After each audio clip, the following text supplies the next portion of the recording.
Assalamualaikum warahmatullahi wabarakatuh. Materi kali ini, materi pertama pada bab 1, bagaimana kita mempelajari geografi, yaitu kita harus mengetahui sejarah awal mulanya geografi dan perkembangan geografi, sehingga dasar dari geografi itu sudah tahu, sudah paham, maka kedepannya akan memahaminya. Mari kita mulai pembahasan kali ini. Kita awali adalah asal mula geografi. Asal mula geografi ini diperkenalkan oleh filsuf Yunani yaitu Eratosthenes pada tahun 276 sampai 195 sebelum Masehi.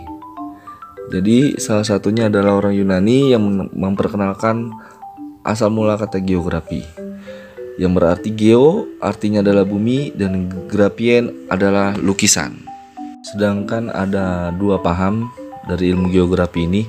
Yang pertama adalah physis determinis, yaitu tentang alam yang mengendalikan manusia. Ini yang berkaitan dengan kegunaan alam akan kehidupan manusia sehari-harinya. Sedangkan yang paham kedua adalah posibilisme, yaitu alam dikendalikan manusia, bagaimana alam dipergunakan untuk kehidupan ataupun menunjang sehari-hari dalam kebutuhan manusia. Lalu kemudian dalam fase sejarah geografi di sini ada 5 era perkembangan geografi. Yang pertama adalah masa klasik atau masa kuno. Lalu kemudian ada abad pertengahan. Lalu ada modern pada abad ke-18 dan abad 19 serta pada masa Muktahir. Nah, yang pertama kita adalah membahas tentang geografi klasik. Apa sih ciri khas dari ataupun suatu fenomena pada geografi klasik ini? Pada masa geografi klasik, saat itu fenomena sering dikaitkan dengan mitologi atau mitos, sehingga tidak ada unsur ilmiah. Nah, kalaupun sekarang pada siklus hidrologi kita pernah mendengar ada evaporasi, presipitasi. Namun ketika lagi zaman geografi klasik, ketika ada petir ataupun kilat, maka diidentikan dengan mitos, yaitu datangnya dewa Zeus atau dewa petir. Nah, artinya pada geografi klasik ini berkaitan dengan mitos-mitos ataupun berkaitan dengan dewa. Seperti ada dewa Zeus, lalu kemudian ada dewa Thor, lalu kemudian ada dewa Indra yang berkaitan dengan petir ya, bahkan dewa Jupiter sendiri. Nah, pada masa ini geografi klasik tokoh-tokohnya antara lain ada Amasimandoros, lalu ada Ptolemeus dan Eratosthenes sendiri. Yang kedua adalah fase perkembangan geografi abad pertengahan atau sekitar pada abad 12, 13 dan abad 14-15. Kan kalau kita kan di era sekarang adalah abad 20 dan 21. Pada masa ini, berbagai manusia mulai menjelajah mencari tempat baru di dunia. Catatan perjalanan tersebut menjadi sebuah patokan dasar untuk memahami kondisi lokasi bumi yang lainnya. Nah, artinya pada masa geografi abad pertengahan ini, di mana disebut juga masa geografi penjelajah. Seperti contoh tokohnya adalah Marco Polo, Ibnu Battuta, lalu Columbus, bagaimana bisa menemukan suatu benua Amerika. Artinya pada abad geografi abad pertengahan, di mana pada masa itu para penjelajah atau disebut juga sebagai revolusi geografi. Pada masa tersebut juga terlahirlah masa kolonial ataupun penjajah. Karena kan saat itu beberapa ilmuwan sedang menjelajah mencari benua baru, lalu ada penduduk pribuminya, sehingga terjadilah salah satu koloni ataupun penjajahan pada masa kita di geografi abad pertengahan. Selanjutnya pada fase ketiga adalah geografi abad ke-18. Nah, pada masa ini geografi bukan hanya sebatas catatan perjalanan atau para penjelajah saja, namun sudah menjadi ilmu yang struktur dan sistematis. Nah, artinya pada masa abad 18 ini beberapa tokoh seperti Charles Darwin, lalu ada Immanuel Kant. Jadi dia menjelajah suatu daerah lalu kemudian membuat suatu buku. Dia merancang suatu ilmu-ilmu yang sehingga kita gunakan sampai saat ini.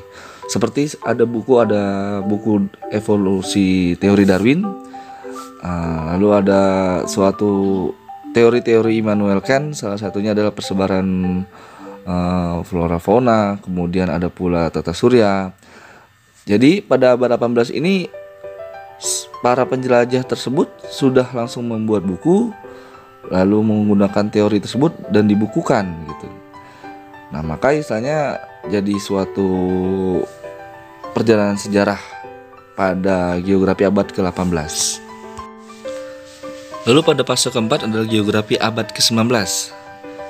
Pada pandangan para ahli geografi pada masa tersebut lebih menekankan pada studi tentang iklim, vegetasi, hewan, bentang alam.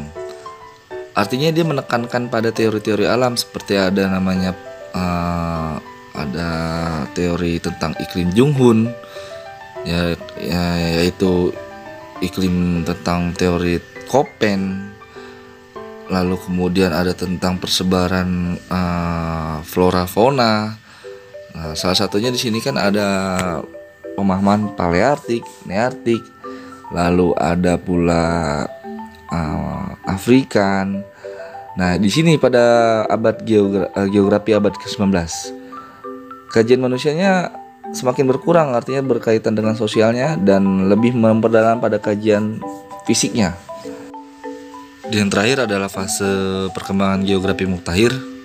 Nah, pada masa ini geografi mulai membahas tentang metode kuantitatif, lalu kemudian ada kualitatif dalam memahami persoalan gejala di permukaan bumi.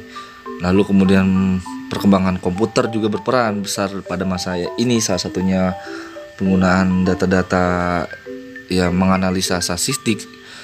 Jadi pembahasan geografi muktahir ini di mana bumi membahas tentang perbedaan perubahan ruang dalam menganalisa dan metode kualitatif kuantitatifnya. Jadi geografi muktahir itu kayak ditambah lagi perkembangan geografi yang diperkuat dengan komputer, apalagi sekarang dengan adanya Google Map, lalu kemudian ada GIS. Nah, itu udah salah satu contoh perkembangan fase geografi muktahir.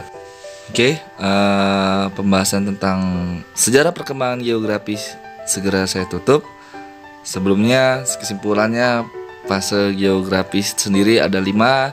Yang pertama, geografi klasik, kata kuncinya adalah berkaitan dengan mitologi dan mitos. Lalu pada geografi pertengahan, pada masa tersebut adalah para penjelajah, pelayaran. Lalu kemudian pada fase masa geografi abad, di mana para penjelajah itu sudah menjadikan ilmu, menjadikan salah satu teori-teori.